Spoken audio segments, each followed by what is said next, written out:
por incrível, a gente abriu aqui no Evangelho segundo o Espiritismo, onde fala sobre os bons espíritas. É o presente do seu Vandir. Bem compreendido, mas, sobretudo, bem sentido.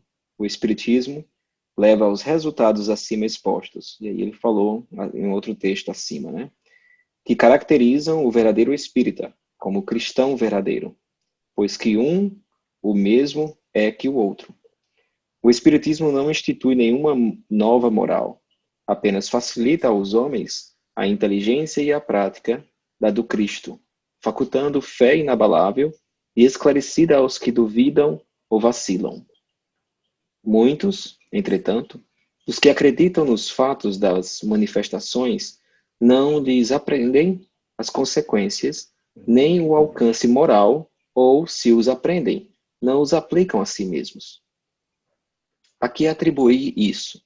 Alguma falta de clareza da doutrina? Não, pois que ela não contém alegorias nem figuras que possam dar lugar a falsas interpretações. A clareza é a da sua essência mesma e é donde lhe vem toda a força, porque a faz ir direto à inteligência. Nada tem de misteriosa e seus iniciados não se acham de posse de qualquer segredo, oculto ou vulgo. E aí ele segue então essa leitura, que eu convido a todos, por favor, para ler, se tiverem oportunidade depois. Fica no capítulo 17 do Evangelho segundo o Espiritismo, na parte de seres perfeitos. Tati, você pode fazer a oração para a gente?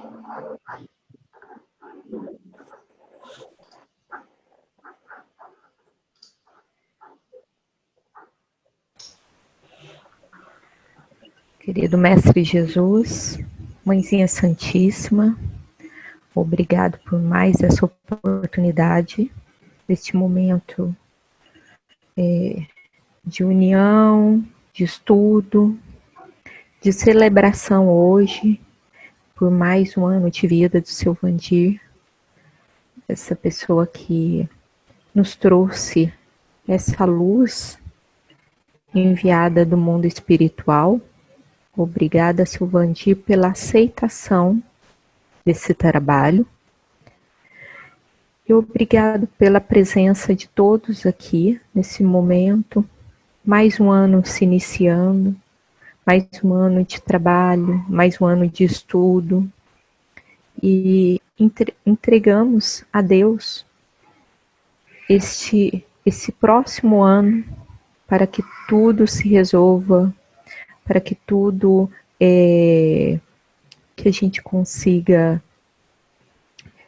encontrar nosso lugar aqui na Austrália, nosso lugar para estudos presenciais. E agradecemos a Ti, Senhor, por essa oportunidade maravilhosa. Assim seja.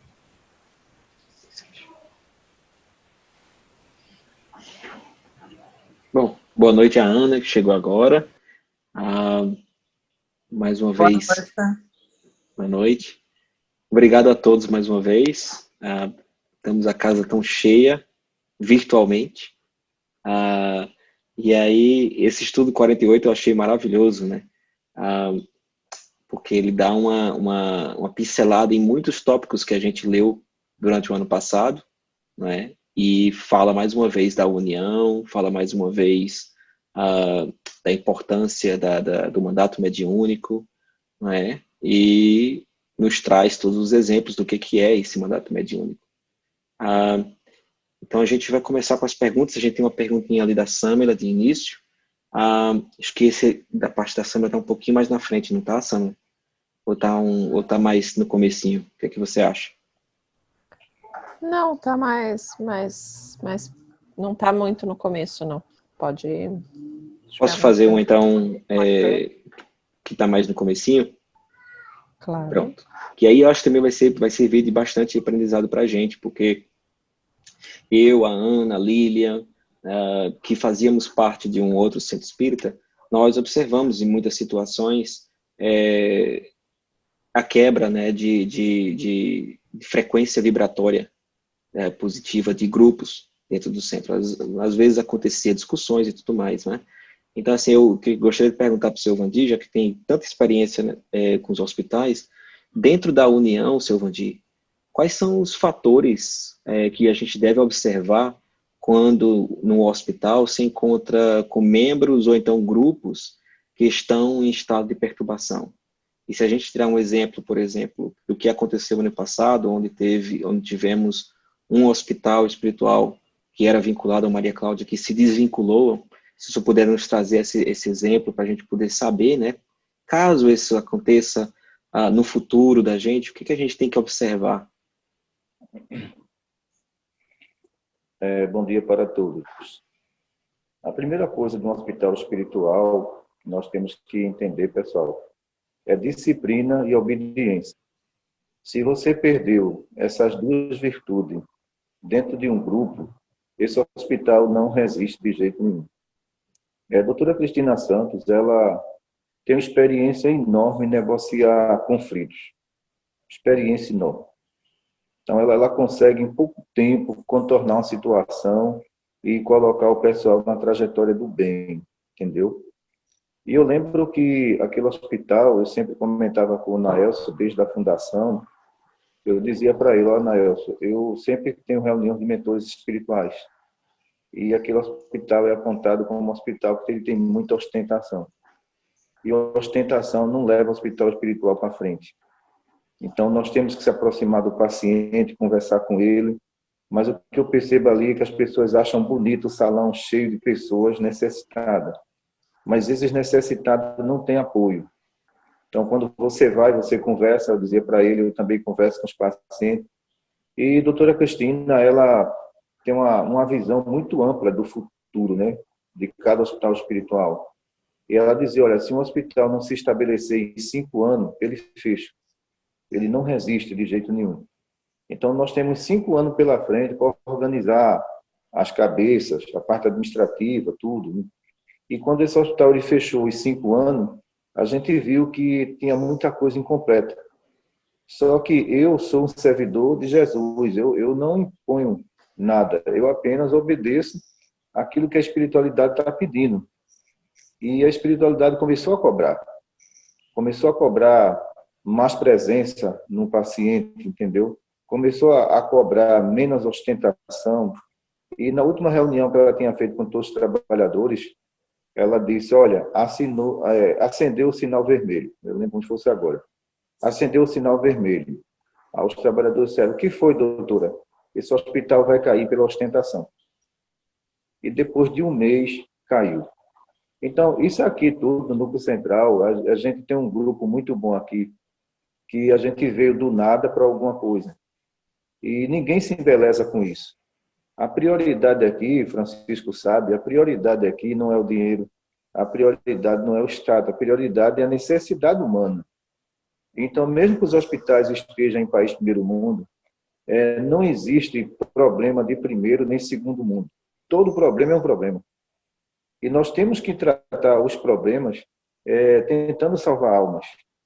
E o que aconteceu ali foi a superioridade humana que queria ser superior à superioridade espiritual. É impossível, não tem como um hospital ser dirigido dessa forma. Então, eu peguei o Maria Cláudia das cinzas, eu fui o primeiro ali a ir junto com os espíritos. E sempre foi dentro dessa obediência. Então, uma direção, quando ela sai dessa obediência espiritual, ela se perde. E eles se perderam por isso. Então, nós passamos 1 ano negociando com o médium receitista, dizendo para ele, olha, isso aqui não está certo, isso aqui vai dar errado. E eu digo uma coisa a vocês, eu sou muito ético quando eu vou tratar com um receitista. Eu sempre peço permissão a ele para fazer uma coisa. Eu nunca faço sem a permissão deles. Seja o hospital que for. Você é o receitista daqui, recebe o mentor, vem cá, vamos conversar. Nós podemos fazer isso. Então, eu nunca me vejo superior a ninguém. Eu apenas vejo que você pode ter mais experiência do que eu.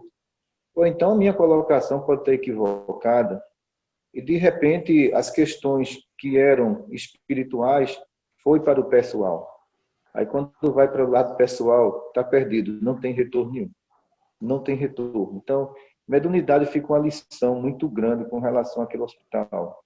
Por mais que você faça, tenha certeza que a condição do ser humano não vai alcançar a sua sensibilidade dentro do amor. Foi o que eu aprendi ali dentro. Maravilha, interessante.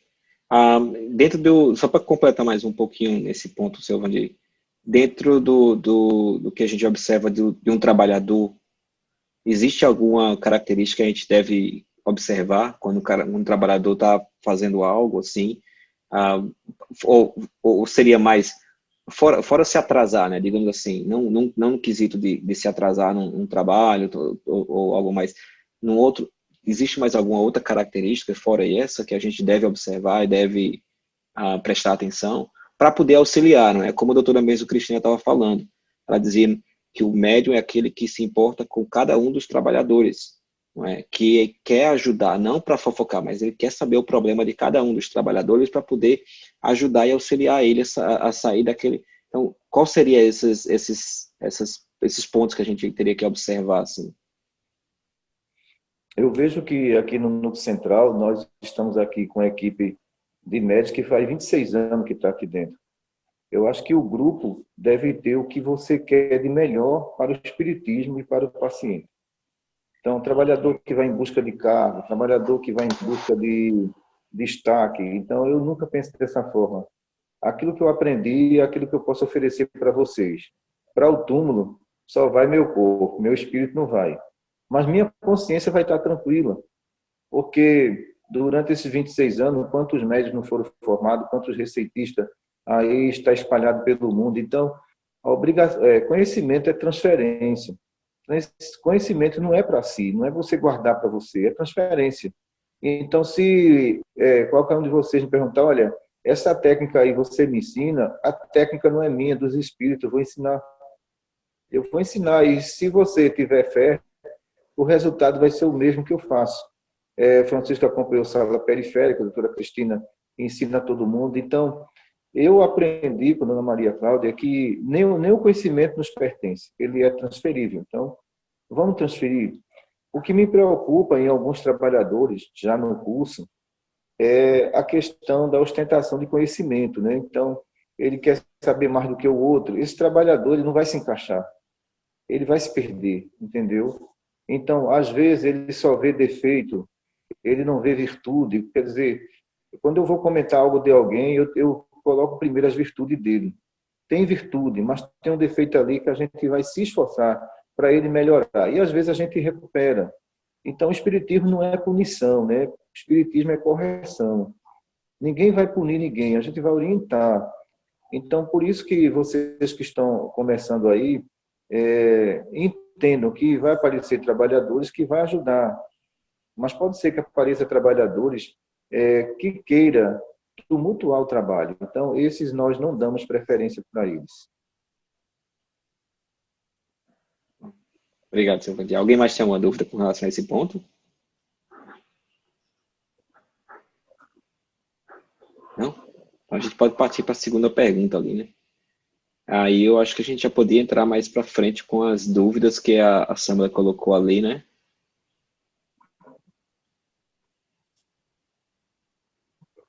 Você quer fazer sua pergunta, Samara? Ou pelo menos a primeira delas?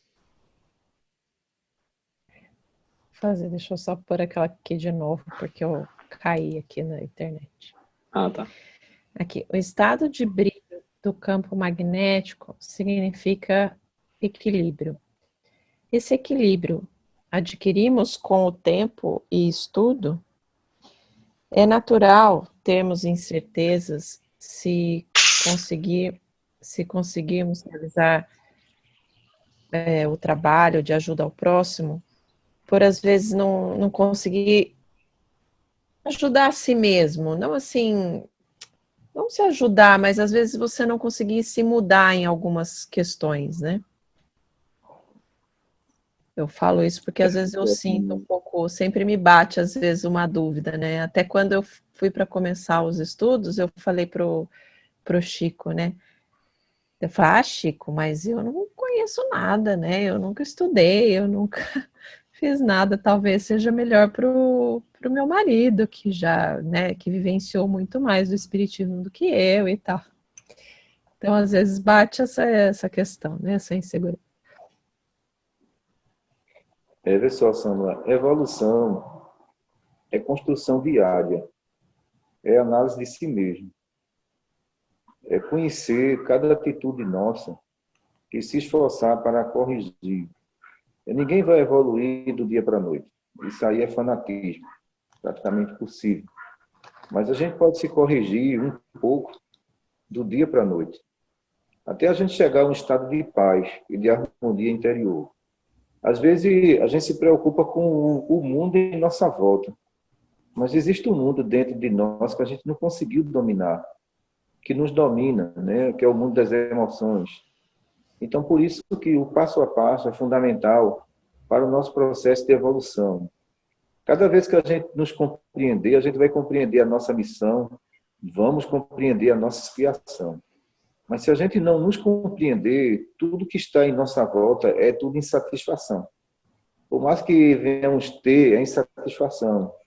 Então, só existe uma coisa que os espíritos reencarnaram que estão em busca, é a paz interior. Porque se estavam em região inferior, estavam perturbados. E a reencarnação, ela foi uma senha para que essa paz entrasse dentro de nós, para que essa evolução nos chegasse. Então, às vezes, quando eu vejo pessoas errarem, eu digo, olha, você errou, mas você também acertou. Você não só errou. Então, esse erro aí dá para corrigir, criatura. Agora, se você parar no erro, onde é que vai ficar seu acerto? Então, existem pessoas que se castigam por isso a vida inteira. Então, ora, nós quando nascemos, já trazemos uma carga de erro. E vamos ter que superar essa carga. No meio da trajetória, pode ser que a gente erre.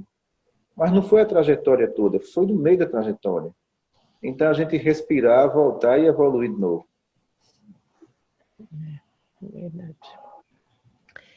E aí tem uma pergunta número 2 aí, tua, que é bem polêmica, eu acho que vai ser muito interessante, vai dar muito pano de manga aí. Você quer fazer logo ela? Sim. É uma pergunta, o assim, muito trabalho de ajudar interessante dele. Desculpa, pode falar. O trabalho de ajudar o próximo muitas vezes exige muito da família, passar menos tempo com eles. Mas é correto deixar a família de lado para fazer o trabalho? Ou devemos e é possível conciliar os dois? Olha, eu, por experiência própria, deu para conciliar tudo, né? Meu filho já está com 21 anos, Maria Cláudia com 14. Eu acho que o pouco amor e o pouco tempo que você tem para dar atenção é fundamental. É fundamental. Agora, muitas vezes, as pessoas que estão em nossa volta, pode ser que ela não entenda a nossa missão e o nosso papel. Ninguém vai deixar uma filha doente para ir para o hospital, de jeito nenhum. Ninguém vai deixar um marido sem assistência para ir para o hospital. Não é dessa forma. A caridade começa dentro de casa, né, pessoal? Então, meus filhos são espíritas, e por quê? Porque viu exemplo dentro de casa. Exemplo de paciência, de não discutir, mas conversar, tá entendendo? Então, eles querem um espelho. E esse espelho somos nós, entendeu? É o espelho da pessoa evangelizada, isso tudo.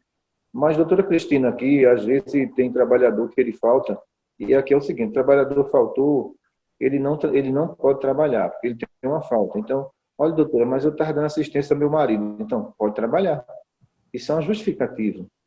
Você pode entrar no trabalho. Então, quando Jesus diz assim, olha, você vai abandonar pai, mãe e filho, ele não quer dizer que deixe lá sem assistência, mas que você dê aquela assistência necessária, mas que você retorne para o caminho do bem, retorne para o seu processo de evolução. Então, eu não posso dizer que em 27 anos de Maria Cláudia que vai fazer, o Maria Cláudia atrapalhou a minha vida. Não, não atrapalhou a minha vida, não atrapalhou a vida dos meus filhos de nenhuma forma. Pelo contrário, foi o espelho para o processo de evolução dos dois. Eu pergunto isso porque eu via muito, né, o meu meu sogro, né? Ele nunca, aliás, ele nunca estava, né? Porque ele trabalha no centro a semana inteira, né? Acho que só de sexta-feira que ele tá em casa, assim, à noite, né? E às vezes eu falava, nossa, quando eu conheci, né, eles, eu falei, nossa, mas ele não fica quase em casa, ele quase não tá. E aí meu marido que disse esses dias, né? Ele falou, olha, a briga da minha mãe foi a vida inteira, foi isso, né? Porque meu pai vivia, né? Vive até hoje pelo centro, né? Lá para ajudar as pessoas e tal. Mas é difícil, né? Assim, Deixa eu colocar uma coisa aí. Existe, às vezes, a fuga do trabalhador, que ele faz do centro espírita ou de um hospital um esconderijo. E ele deixa de dar assistência, justificando que o trabalho do bem está ocupando o tempo dele. Ora, a esposa tem que ter atenção, o filho tem que ter atenção, mas o que acontece muitas vezes? Não, eu estou ali dentro para não estar em casa, porque eu não suporto fulano nem Beltrano. E quando me perguntarem, eu vou dizer, é o trabalho do Cristo. Não, o trabalho do Cristo não é isso. O trabalho do Cristo é dar assistência. Então, se eu tenho uma folga aqui na segunda-feira, que geralmente aqui só trabalha quinta, sexta, sábado, domingo, mas eu tenho os dias livres para pegar um filho meu e ir uma praia, para pegar e ir a um cinema. Agora, eu não posso estar escondido aqui dentro o dia inteiro e a vida inteira justificando que eu tenho problemas de ordem pessoais dentro do lar. Então, o que acontece com muitos trabalhadores é isso. Ora, qual seria o amparo necessário aí? Seria o amparo do tratamento psicológico e mostrar para ele que as pessoas dentro de casa têm que ter assistência. Então, olha, mas eu sou um missionário. Não, nós não somos missionários, nós estamos em expiação e prova. Então, a fuga do lar e a cobrança da sua mãe com relação a isso, ela tinha todo direito, porque ela sentia que ele estava fugindo de algum compromisso, de algum sentimento. E o esconderijo onde era? No centro espírita. E a justificativa qual era? A minha missão. É complicado descobrir isso aí. Seu Vanil, posso adicionar uma pergunta? Se a gente está começando agora, se a gente voltasse no tempo agora, para o Maria Cláudia, no primeiro ou no segundo ano de criação, de abertura, de grupo, quantos dias vocês abriam? Quais dias vocês abriam? Quantos dias vocês abriam? Eram 2 vezes na semana. Era na terça-feira e no sábado. A quantidade de pessoas começou com 8 pacientes e depois subiu para 50 pacientes na terça-feira e no sábado. Então, por que eu escolhi esses 2 dias aqui? Eram os 2 dias que eu estava disponível, né? Então, era na terça-feira à noite e no sábado à tarde. Esses 2 dias eu estava livre. Os outros restantes era para eu cuidar de coisa mesmo. Outra coisa, eu confesso a vocês, na base, eu fui um médico seguro. Eu não sabia lidar com um projeto que estava iniciando, entendeu? E os espíritos me ajudaram muito, porque como eu digo sempre aos médicos aqui, pessoal, você está pegando tudo pronto. Você imagine você ouvir algo e você passar meses pensando, isso vai dar certo, com a maior cautela de não dar nada de errado, pesquisar, elaborar todo um trabalho. Então, esses 2 dias foi fundamental. Tem um hospital espiritual aqui no Brasil que ele funciona de 15 em 15 dias. Qual é o motivo? A equipe não tem experiência. Então, nós levamos um grupo daqui para passar experiência para esse novo hospital. Então, nós não trabalhamos aqui.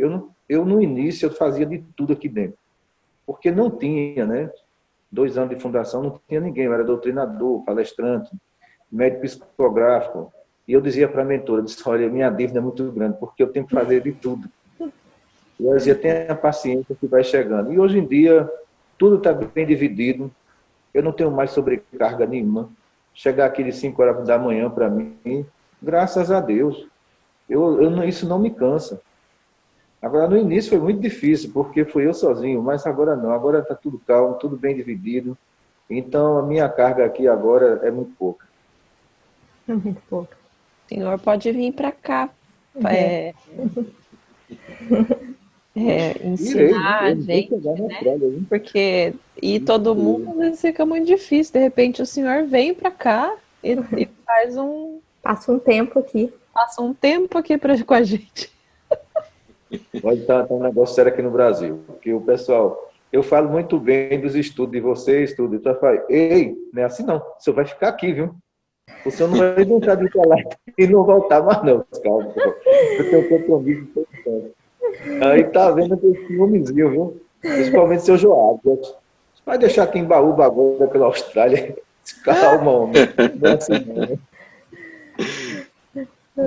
Seu João, isso é engraçado. Ele fica mandando foto de manga, das mangas que ele pega lá do pé. Vamos, Tati, a gente tem então uma pergunta sua aí, né? Sim. Porque apesar da gente ter noção da nossa dívida como médium, né?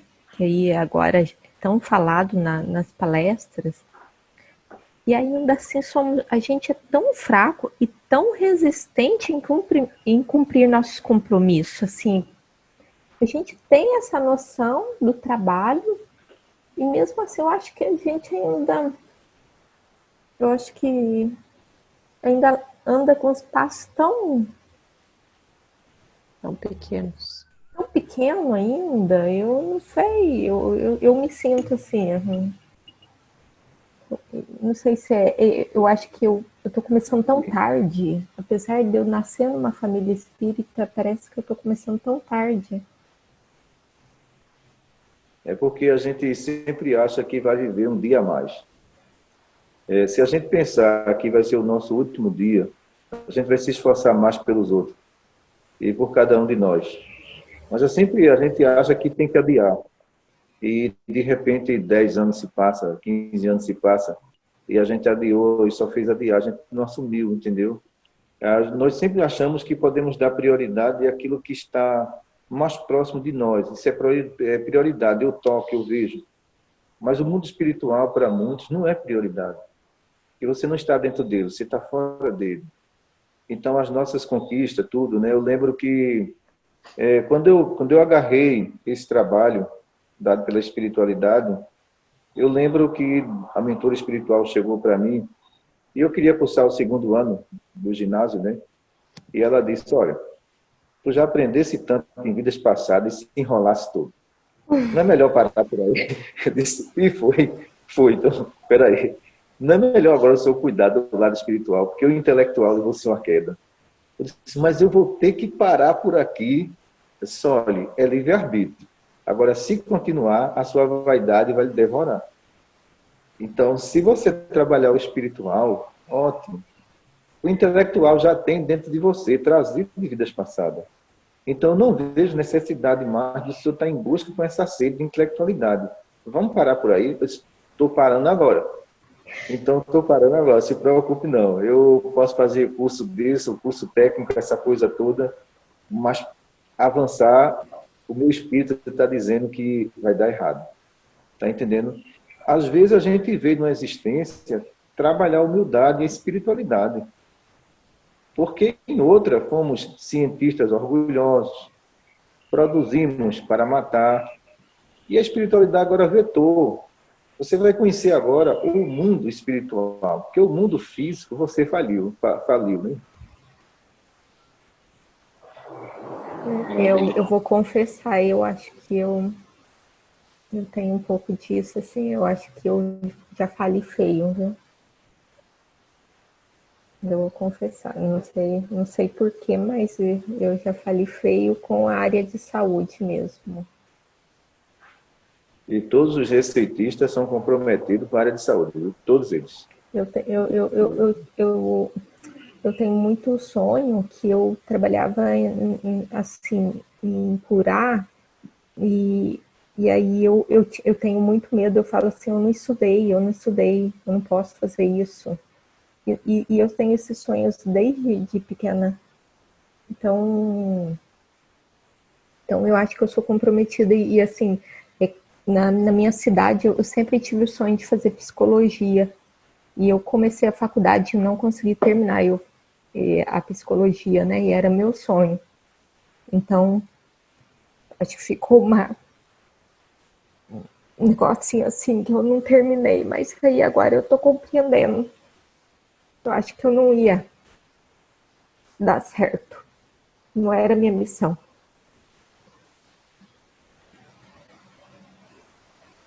Bom, falando nesse ponto aí de missão, então deixa eu entrar na minha segunda pergunta aqui. Silvandir, o senhor tocou também no ponto de mandato mediúnico. Qual que é a forma mais simples de explicar para uma pessoa que não tem esse conhecimento o que é uma mediunidade e o mandato mediúnico? Primeiro, quando Emmanuel perguntou, né, quando o Chico perguntou a Emmanuel, o exercício da mediunidade dele, como poderia ser feito, Emmanuel disse o quê? Né? Disciplina. E disse disciplina de novo e disciplina de novo, né? Então, essa disciplina de Chico foi exercida até o final da sua existência.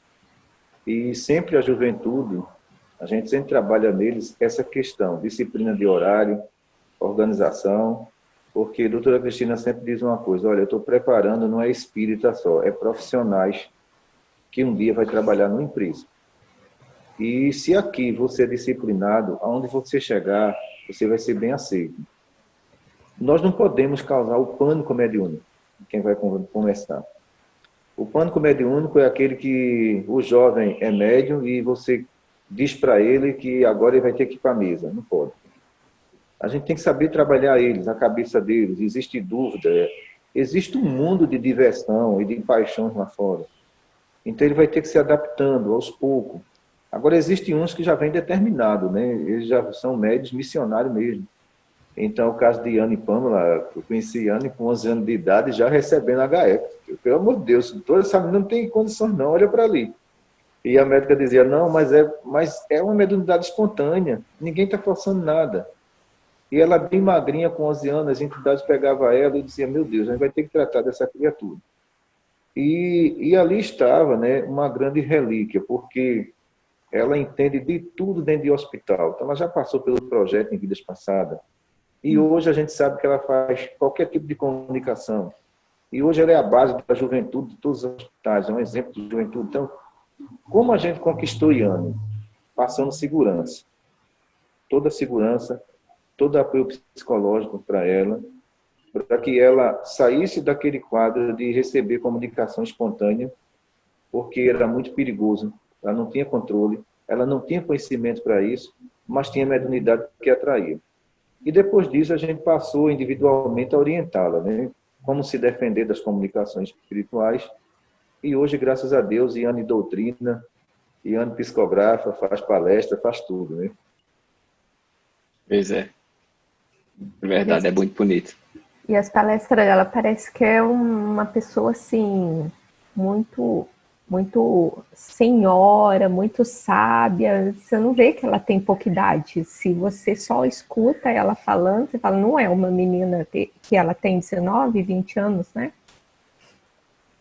Ela tem 19 anos. Agora, a mediunidade sonambúlica, né, dela, né? Eu sempre procuro orientar ela, porque o sonâmbulo, ele tem um problema. Ele tem a mediunidade, mas ele não sabe se defender fluidicamente.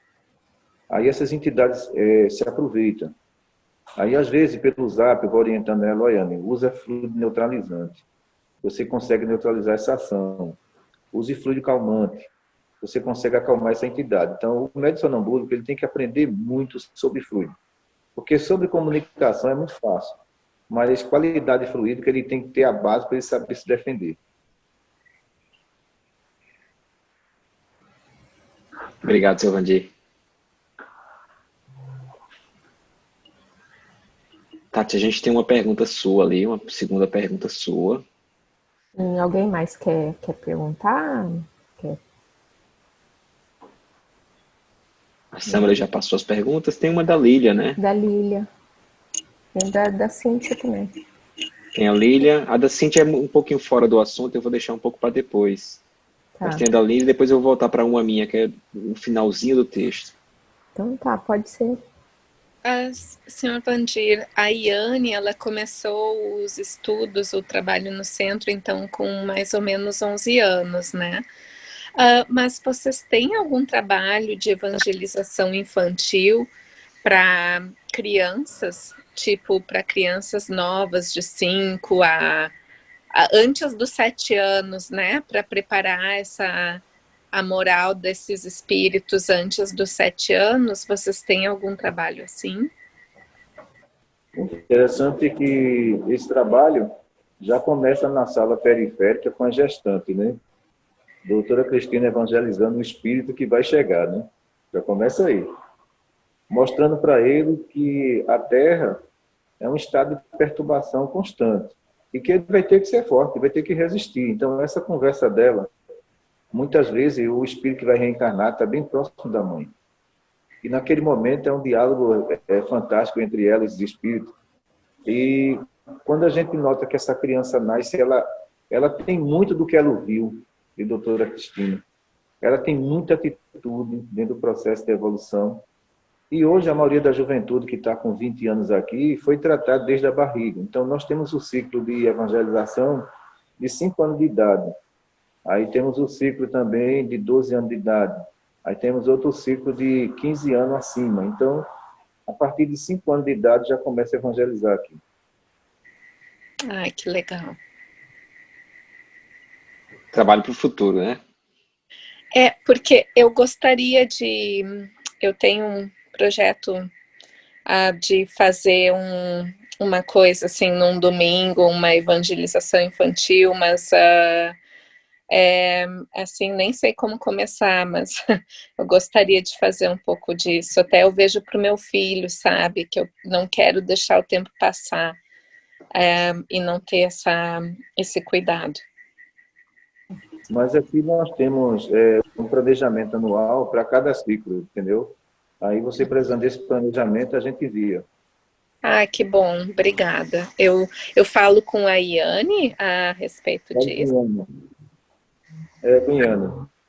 Pronto, maravilha. Ai, ó, já tem bastante criança para esse projeto. Só dos já... aqui. Tem 2 do Chico, 2 da Samela, uma minha. Pois já tem uma candidata. E a minha filha, quando a gente ia no outro centro espírita, ela adorava ir para a evangelização. Ela, olha, quero ir com você, papai. E ela ficava na sala lá separada, né? Ela gostava. Acho que ela vai gostar muito. E se for você, Lili, a professora lá, vai ser maravilhoso. Ah, que bom. Bom, vamos tocar então. Eu tenho mais uma... Oi? Não, nada, só complementar, já podemos pensar, né? Vamos com certeza. Não, isso aí tá, eu falo em particular com vocês, mas é uma coisa que já está sendo pensada. Ótimo. Eu vou ter uma passagem ali, que eu achei interessante a gente trazer. No finalzinho da aula, a doutora Cristina, ela fala ali, eu vou ler mais ou menos a passagem, tá, que ela passou, ela falou: você teve a missão de resolver o problema dos outros, aí vem toda a proteção dos médios no campo magnético, que se torna brilhante, né? Fica brilhante, harmonia, ele dorme bem, ele acorda bem, se alimenta bem. Tudo isso é um conjunto de energias positivas, quando o trabalhador está lá servindo, quando ele tem essa missão, né? E aí eu trouxe uma pergunta: até onde o auxílio ao próximo traz o risco ao médium? Não é? Porque a gente sabe que existe muitos centros espíritas que as pessoas estão lá ajudando, mas não tem a forma de proteção, não tem os passos adequados para poder fazer a limpeza daquele médium, né? Até onde esse auxílio pode tornar um risco para ele, mesmo ele estando em vibração constante com seu anjo guardião? A obediência, Francisco, é fundamental. Existe paciente que ele não tem o merecimento. Ele perdeu o merecimento. Então, eu nunca vou dizer a um paciente isso, que ele perdeu o merecimento. Mas eu vou fazer a minha parte sabendo que nada vai dar certo para ele. Porque houve muitos abusos nessa reencarnação. Então, a médica às vezes chega e diz: olha, a gente vai trabalhar ali, mas ali não tem merecimento não. Entendeu? E tem espírita que ele quer desafiar a lei do merecimento. É aí que vira para cima dele. Porque dentro do processo obsessivo, aquele obsessor foi prejudicado e continua sendo prejudicado. E a pessoa quer melhorar, mas não quer se melhorar. Ela quer melhorar, mas ela não quer se melhorar. Então, você vai bater de frente com uma entidade como essa? Eu não faço isso de jeito nenhum. Eu não faço. Porque eu vi um caso há 15 anos atrás aqui, de uma pessoa que vendeu remédio para aborto, farmacêutico. E a entidade foi e pegou a filha dele de 5 anos de idade. Veja só a situação. A criança não tinha nada a ver com isso. O culpado foi ele, que vendeu o remédio. E esse espírito, ele muito desesperado, porque ele estava todo queimado, a medicação que queima aí, que eu não posso nem falar o nome dela, mas queima o bebê todinho. E a menina tremia, parecia que tinha mal de Parkinson, com 5 anos de idade. E foi apresentado nessa época, a doutor Ricardo Menezes, que eu trabalhava com ele, né, a doutora Cristina ainda. E é interessante, a gente foi trabalhando o espírito, não foi a menina. E de repente o espírito chegou perto do doutor Ricardo e disse assim: doutor, o pai dela me matou. Aí o doutor Ricardo disse: de que forma ele matou? Ele é farmacêutico. Pergunta a esposa dele. A minha mãe foi na farmácia e ele vendeu o remédio. Olha, eu fui abortado naquela noite, mas eu vim atrás dele. Eu encontrei dificuldade nele, mas eu tinha algo que ele amava, que era a filha, o castigar a criança. E o doutor Ricardo disse: olha, mas a criança não tem nada a ver não. A criança não tem nada a ver, mas ele vai sofrer vendo a filha dele doente. E nós fomos trabalhando ele para separar as coisas. O que era desse rapaz era a dívida dele. E o que era da menina, na realidade, não era nem lei de causa e efeito, né? Ela foi uma vítima. E depois de 4 meses, aí eu estava em casa sentado no sofá, foi interessante, né? Aí ele chegou perto e sentou. Aí ele disse assim: moço, eu sou aquele rapaz que persegue a menina. Eu estou indo embora. Eu não vou prejudicar ela, não. E tem uma coisa, quem matou foi o pai dela. Aí eu disse: olha, graças a Deus que você chegou a essa compreensão, tá certo? Então, Dona Maria Cláudia vai lhe acolher, e ele realmente se afastou da menina. Então, isso foi num sábado à noite. Quando foi no domingo à tarde, a partir do meio-dia, a menina entrou para fazer a revisão com o doutor Ricardo. Aí a criança disse: doutor Ricardo, eu sonhei com um homem, ele dizendo que ia embora, que ele não ia me prejudicar mais. Então, bateu a informação. Informação fantástica, bateu. E depois desse tratamento, ela parou de ter os tremores, que achavam que a criança estava com doença neurológica. Mas só que ele não foi embora. Ele foi atrás do pai. E depois de 1 ano, ele foi pego em flagrante vendendo um remédio controlado e pegou 6 anos de detenção. Olha aí o que ele fez. Então, vamos lá. Se, por acaso, eu fosse socorrer ele, Francisco, ele não tinha merecimento. O merecimento estava na menina. Não estava nele, não. Então, se ele inventasse de fazer uma consulta, podia ser feita. Amor, eu vou fazer tua consulta. Agora, o merecimento aí você perdeu, porque você vivia de matar a criança vendendo remédio. Então, por isso que nos processos obsessivos a gente tem que separar. Olha, o adulto é responsável, mas a criança não é responsável pelos seus atos. Sim, entendi. Mas a minha dúvida, Silvana, estava mais no sentido quando a doutora Cristina diz que quando você tem um mandato mediúnico, você trabalha de auxílio, você cria aquele campo de proteção, aquela harmonia, né, aquele brilho no seu campo. Mas aí tem muitos médiuns que não fazem, não tem, digamos assim, não tem os recebendo espíritos e eles não fazem a limpeza, não tem os passos para poder fazer a limpeza. Aí na hora que a doutora Cristina falou isso, eu falei: peraí, mas isso aí é para todos os trabalhadores? Porque eu conheço trabalhadores que eles não têm essa assistência de passes que tem no hospital, mas que eles mentalizam o anjo guardião constantemente, né? Então, assim, eles teriam essa proteção ou eles não teriam essa proteção? Olha, André Luiz, ele fala que o passe é uma transfusão fluídica de uma pessoa sadia com uma pessoa doente. O problema é que na transfusão fluídica, se você não estiver bem, você é contaminado. A primeira coisa que eu faço aqui, quando é na quinta-feira, entrou aqui, eu já vou tomar o passe. Por quê? Eu passei o dia inteiro na rua. Então, as contaminações, elas existem, isso, principalmente as externas. Depois do passe, eu estou pronto para fazer a mentalização para a doutora Cristina entrar no campo. Qual o risco desses médios? Veja só. Então, a gente sabe que as nossas oscilações vibratórias, elas mudam de acordo com o ambiente onde a gente está. Então, pode ser que aquele médico diga assim, eu não vou tomar passe, eu só vou mentalizar. Mas existe fluido magnéticos penetrantes que ele só sai com passe. Na mentalização, ele não vai sair. E se ele tiver algum aborrecimento, carga eletromagnética negativa, piorou. Então, o médium que adentra dentro de uma casa espírita, antes de começar o trabalho, leitura do Evangelho, a prece e o passo. É fundamental os 3 itens. Então, se ele acha que ele vai ter proteção dessa forma, ele pode criar correntes negativas em volta dele, ele não perceber, de repente não conseguir dormir, daqui a pouco entrar no estado de obsessão espiritual e abandonar o trabalho. Então, a primeira asepsia que um médico vai fazer antes da cirurgia material na Terra é vestir roupas equipadas para entrar no bloco cirúrgico, não é isso? Uhum. Então, compara o centro espírita, o hospital, a um bloco fluido. Então, qual é a roupa? É o passe dispersivo, né? Sim. Alguém tem mais alguma dúvida nesse ponto? Tem uma dúvida no caso da menina aí que o seu Vandir que mencionou. O seu Vandir, as crianças, eles não têm uma certa proteção até uma certa idade com relação a espíritos obsessores? Vê só, Samula, depende do grau de evolução do espírito, tá entendendo? Tem criança que já é perseguida no ventre da mãe.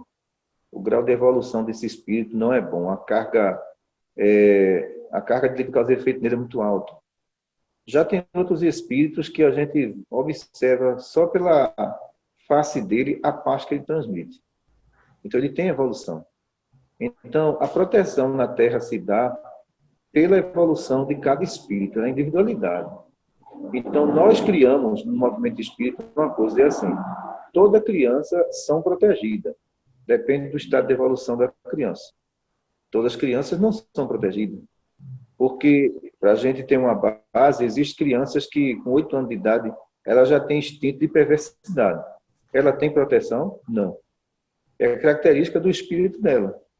Já tem criança de 10 anos de idade que a gente nota aquela inocência, aquela pureza, é a evolução do espírito. Então, esse tem sim proteção. Mas todo o vínculo de malícia, esse não tem proteção, não.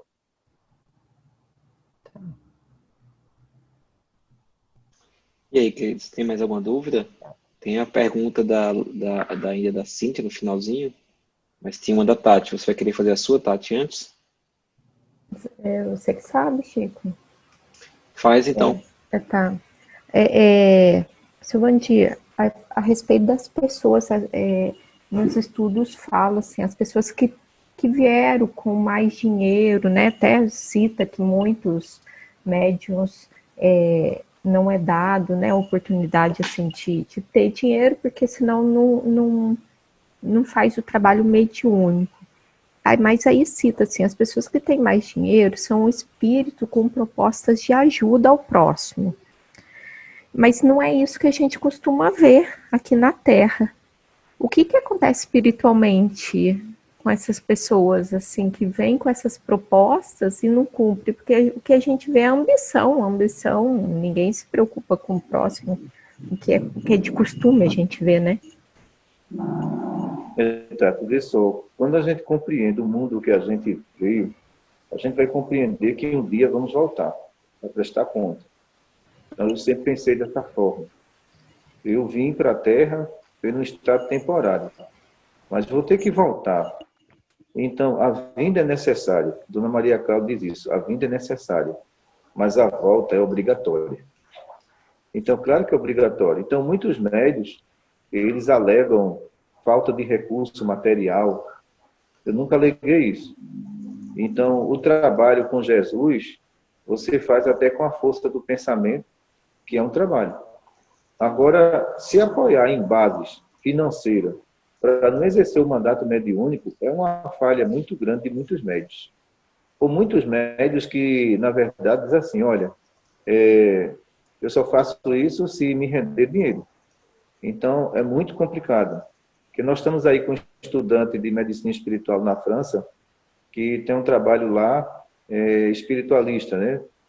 E ele disse, Vandir, na França, o meu trabalho na França é o seguinte, eu estou fazendo esse trabalho pelo lado espiritual, mas o pessoal quer pagar, eu não quero receber. Eu disse, olha, acostume as pessoas, aos franceses, ele entender que Jesus disse, dá de graça que de graça recebesse. Porque as pessoas têm um costume, né? Os que têm dinheiro, dizer o seguinte, eu estou dando, eu estou recebendo, mas eu vou dar. Dá no sentido de cobrar, e nós não queremos. E eu vi uma coisa que há mais ou menos há 18 anos, Maria Cláudia, não esqueço, de uma empresária que ela comprava até padre, né? Comprava até padre. E eu tinha um comérciozinho e ela chegou, e naquele momento que ela chegou, ela disse, olha, é você que é Vandir? Eu sou. Eu estou aqui em tratamento. Eu disse, eu estou sabendo se ela está em tratamento aqui. Ela chegou para mim e disse assim, você quer quanto para colocar o meu tratamento de obsessão na frente? Aí a mentora estava perto, aí a dona Maria Cláudia disse a ela, diga a ela assim, seu dinheiro aqui pouco valor tem. Aí eu disse, olha, seu dinheiro aqui pouco valor tem. O seu tratamento vai ter que seguir todas as normas. Aí ela veio com a história, mas eu comprei um padre por R$500. Eu disse, mas eu não sou o padre. Eu não preciso do seu dinheiro. Entendeu? Minha mediunidade é para servir, não é para você comprar. Então ela saiu aborrecida e não voltou mais. Aí vem aquela questão, mediunidade é doação, mediunidade não é salário. Entendeu? E as pessoas de poder aquisitivo, elas acham que tem que comprar sua alma, sua mediunidade, seu mentor. Nada disso está à venda. Pois é. Bom, vamos lá. Última perguntinha da nossa irmã Cíntia. Ela não está podendo fazer a pergunta porque ela teve um acidente. E aí ela se acidentou, está com o rosto um pouco machucado ainda, mas ela pediu para a gente poder fazer a pergunta para ela. Senhor Vandir, quando acontece um pequeno acidente com um dos trabalhadores, seria uma lição por algo para nos acordar em relação ao nosso trabalho? Olha, veja só, nós temos que entender que acidente acontece. Nós avaliamos tudo, né? E no caso de Cíntia, não houve influência espiritual. Foi um acidente, entendeu? Existem casos sucessivos que não dá tempo ao tempo, que acontece uma coisa na frente, uma coisa, de repente acontece uma coisa atrás da outra. Então a gente vai investigar aqui. Aí, processo obsessivo, mas não foi o caso dela, entendeu? Porque Cíntia é uma pessoa equilibrada, moralizada, e quando levamos isso para a doutora Cristina, ela diz, olha, foi um acidente mesmo. Pronto, então é isso. A gente terminou as nossas perguntas do tema de hoje. Rápido. Foi, né?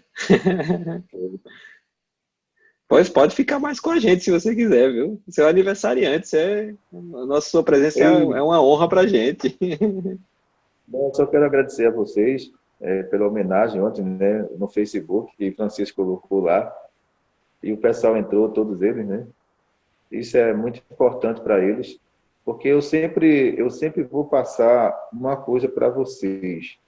No meio da tempestade, eu nunca abandono o barco, de jeito nenhum. Eu aprendi isso com a doutora Cristina Santos, né? Que é aquela guerreira que ela não se dá por vencida, né? Pelo contrário, ela se reforma das cinzas e volta de novo. Então, ela tem um papel muito grande hoje na minha vida, por tudo que eu passei e por tudo que eu vou ter o merecimento de passar. Porque eu digo uma frase aqui para os médicos, como é que estás, Vandir? Estou pronto para outra. Nossa, eu estava doente ontem, mas eu estou pronto para outra. Então, eu não posso parar de jeito nenhum, eu estou pronto para outra. Porque dentro do processo de tratamento, às vezes a gente pega a influência do paciente, mas eu me queixar, não, o paciente está bem, não tenho que me queixar. Eu tenho que agradecer a Deus de ser instrumento dele.